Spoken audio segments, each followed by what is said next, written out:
Need to shorten a metal zip for your next sewing project? Keep watching and I'll show you how.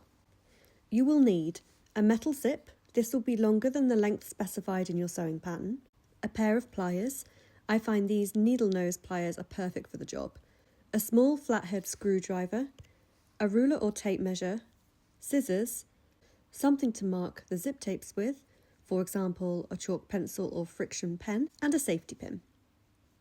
A zip's length is measured from the bottom stop to the top stop, so take your zip and measure from the bottom stop up to your required finished length and mark both sides of the zip tape. These marks will be where you'll attach the stops later. Mark the zip tapes again, 15mm or 5/8 of an inch, up from your first set of markings.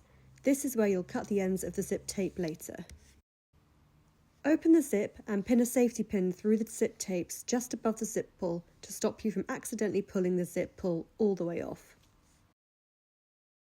Using the flathead screwdriver, gently prise open the top stops, just enough so that you can take them off the zip tapes.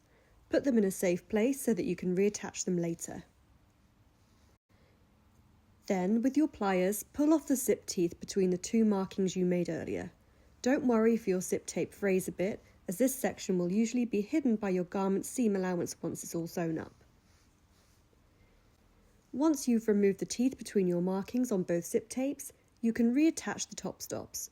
Place one on each tape, in line with the first set of markings you made, and use the pliers to clamp them closed.